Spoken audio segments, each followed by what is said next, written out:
Students, एक बार फिर आपके सामने हम हाजिर हैं पार्ट 13 के साथ एनसीईआरटी हिस्ट्री क्लास 12 को लेकर।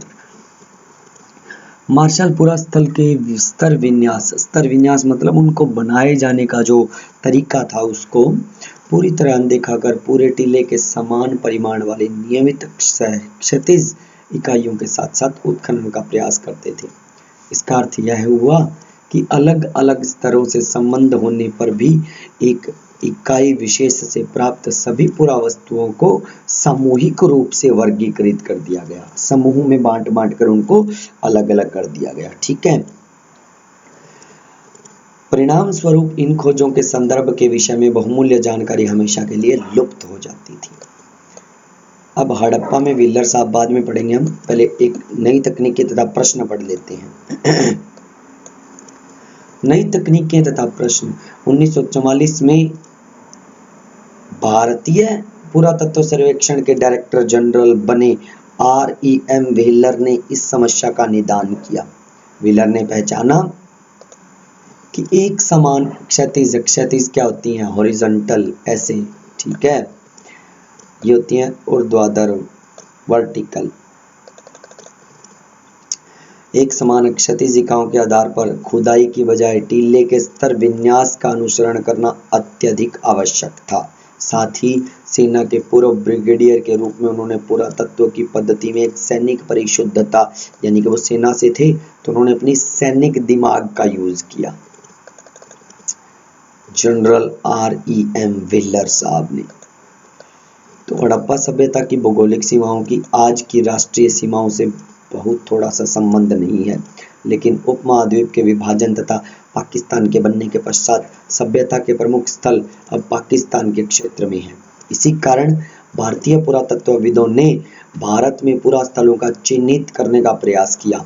कच्छ में हुए व्यापक सर्वेक्षणों से कई हड़प्पाई बस्तियां प्रकाश में आई। कई हड़प्पाई बस्तियां मतलब कच्छ में जो सर्वेक्षण हुए थे उनमें बहुत सी हड़प्पाई बस्तियां मिली तथा पंजाब और हरियाणा में किए गए अन्वेषणों मतलब रिसर्च, अनुसंधान से स्पष्ट स्थलों की सूची में कई और नाम जुड़ गए। हालांकि कालीबंगन, लोथल, राखीगढ़ी और हाल ही में धोलावीरा में हुई की खोज, वहां के हुए अन्वेषणों और उत्खनन इन्हीं प्रयासों का हिस्सा है। नए अन्वेषण मतलब नई खोज अब भी जारी है। ठीक है, नई खोजें अभी भी जारी हैं। इन दशकों में नए प्रश्न महत्वपूर्ण हो गए हैं। यहाँ कुछ पुरातत्वविदों ने आमतौर पर सांस्कृतिक उपक्रम का पता लगाने का प्रयास किया, वहीं कुछ और विशेष पुरास्थलों की भौगोलिक स्थिति के पीछे निहित कारणों को समझने का प्रयास कर रहे हैं। वे पुरावस्तुओं मतलब पुरानी वस्तुओं रूपी निधि मतलब जमा किया गया धन या जमा की गई चीजें से जूझते हैं। उनकी संभावित उपयोगिताओं को समझने का प्रयास करते हैं कि ये जो बचा कर रखी गई चीजें हैं, जो संचित किया गया धन है, निधि क्या होता है? संचित की गई चीजें, जोड़ कर रखी गई चीजें, जमा की गई चीजें, उनका क्या उपयोग था, उसको समझने का प्रयास करते हैं वो। 1980 के दशक में हड़प्पाई पुरातत्व में अंतरराष्ट्रीय स्तर पर भी रुचि लगातार बढ़ती रही है। हड़प्पा तथा मोहनजोदड़ो और दो स्थानों पर उपमहाद्वीप के तथा विदेशी विशेषज्ञ संयुक्त रूप से कार्य करते रहे हैं। वे आधुनिक वैज्ञानिक खोजों का प्रयोग करते हैं, जिनमें मिट्टी, पत्थर, ये आगे पढ़ते हैं। अभी फिलहाल ये जो व्हीलर जी का है वो पढ़ लेते हैं। हड़प्पा में व्हीलर आरंभिक पुरातत्वविद कई बार साहस की भावना का कार्य करते थे। व्हीलर उनमें से एक थे भाई। ठीक है, मुझे याद आता है 1944 के गर्म रात को पुरातत्विक सर्वेक्षण के नवनियुक्त डायरेक्टर जनरल के रूप में अपने स्थानीय मुस्लिम अधिकारी के साथ हड़प्पा नामक एक छोटे से रेलवे स्टेशन से एक गहरे बालू के रास्ते पर 4 मील की टांगे की सवारी कर मैं प्राचीन स्थल के टीलों जो चांद की रोशनी से अवलोकित थे, चांद की रोशनी में गए थे उन्हें देखने के समीप एक विश्राम गृह पहुंचा, आराम स्थल पर पहुंचा जहाँ पे लोग आराम करते हैं। अपने चिंतित सहकर्मी की इस चेतावनी कि हमें अपना निरीक्षण अगले सुबह 5:30 बजे आरंभ कर 7:30 बजे तक समाप्त कर देना चाहिए, जिसके पश्चात बहुत अधिक गर्मी हो जाती है, के बाद प्रवेश द्वार में काली आकृति के पंखे वाले को दृढ़तापूर्वक बैठा छोड़कर और पड़ोस की बीहड़ मतलब घने से अनगिनत सियारों की रात की हवा को चीरते हुए आवाज के बीच हम सोने चले गए। अगली सुबह 5:30 बजे हमारे छोटे से काफिले ने बालू के टीले की ओर बढ़ना शुरू किया। 10 मिनट के भीतर ही मैं रुका और सबसे ऊंचे टीले को देखते हुए अपनी दृष्टि पर अविश्वास के साथ अपनी आंखें ऐसे करने लगा, मलने लगा। 6 घंटे बाद भी मेरे घबराए हुए कर्मचारीगण तथा मैं सूर्य की तेज रोशनी के बीच कुदालियों और चाकुओं के साथ कठिन परिश्रम कर रहे थे।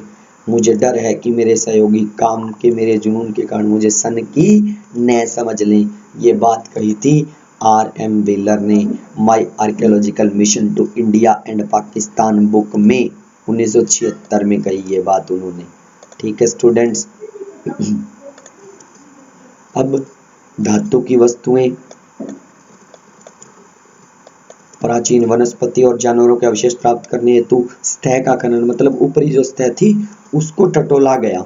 साथ ही उपलब्ध साक्ष्य के हर सूक्ष्म टुकड़े का विश्लेषित अध्ययन विश्लेषण किया गया। यह अन्वेषण भविष्य की रोचक परिणामों की आशा दिलाते हैं। 11. अतीत को छोड़कर पूरा करने की समस्याएं। जैसा कि हमने देखा है हड़प्पाई लिपि में इस प्राचीन सभ्यता को जानने में कोई मदद नहीं मिलती, बल्कि यह भौतिक साक्ष्य है जो पुरातत्वविदों को हड़प्पाई जीवन को ठीक करने से पुनर्निर्मित करने में सहायक होते हैं। ये वस्तुएं मृद भांड, औजार, आभूषण, घरेलू सामान हो सकती हैं। कपड़ा, चमड़ा, लकड़ी और सरकंडे जैसे जैविक पदार्थ सामान्यतः सड़ जाते हैं।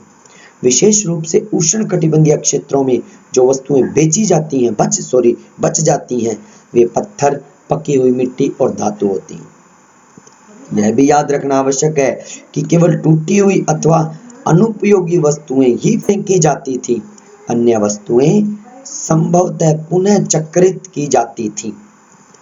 परिणाम स्वरूप जो बहुमूल्य वस्तुएं अक्षत मतलब टूटी फूटी अवस्था में मिलती थीं, या तो वे अतीत में खोई थी या फिर संचयन के पश्चात कभी दोबारा प्राप्त नहीं की गई थी। अन्य शब्दों में कुछ खोजें प्रारूपिक की बजाय संयोगिक होती हैं, संयोग से की जाती हैं।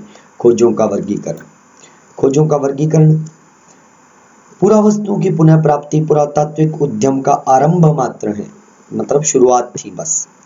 इसके पश्चात पुराविद अपनी खोजों को वर्गीकृत करते हैं, वो बांटते हैं अपनी खोजों को। ठीक है, वर्गीकरण का एक सामान्य सिद्धांत प्रयुक्त पदार्थों जैसे पत्थर, मिट्टी, धातु, अस्थि, हाथी दांत आदि से संबंध में होता है। दूसरा और अधिक जटिल होता है उनकी उपयोगिता के आधार पर कि ये कौन सा जरूरी है, कौन सा कम जरूरी है, फिर कौन सा कम जरूरी है। उसके बाद पुरातत्वविदों को यह तय करना पड़ता है कि उदाहरणतः कोई पूरा वस्तु एक औजार है या एक आभूषण है, या फिर दोनों, या अनुष्ठान के प्रयोगी की कोई वस्तु। किसी पूरा वस्तु की उपयोगिता की समझ अक्सर आधुनिक समय में प्रयुक्त वस्तुओं से उनकी समानता के आधार पर होती है। मान लो पुरानी कोई चीज मिली, उस जैसी मिलती जुलती मॉडर्न चीज को देखते हैं वो, फिर वो उसको समझने की कोशिश करते हैं और उसको जानते हैं कि ये किस प्रयोग की है, किस उपयोग की है। मन के चक्कियां, पत्थर के फलक मतलब पाट, ठीक है, अथवा पात्र इसके स्पष्ट उदाहरण है। पुरातत्वविद किसी पुरावस्तु की उपयोगिता को समझने का प्रयास उस संदर्भ के परीक्षण के माध्यम से ही करते हैं जिसमें वह मिली थी। क्या वे घर में मिली थी, नाले में मिली थी, कब्र में मिली थी या भट्टी में। जहां जहां जो मिलती उनको उसी हिसाब से आंक लेते। कभी कभी पुरातत्वविदों को अप्रत्यक्ष साक्ष्यों का सहारा लेना पड़ता। उदाहरण के लिए हालांकि कुछ हड़प्पा स्थलों के कपास के टुकड़े मिले हैं, पर पहनावे के विषय में जानने के लिए हमें अप्रत्यक्ष साक्ष्यों जैसे मूर्ति के चित्रण पर निर्भर रहना पड़ता है। तो स्टूडेंट्स अगली स्लाइड्स अगले पार्ट में, पार्ट नंबर 14 मतलब 14 में मिलेंगे।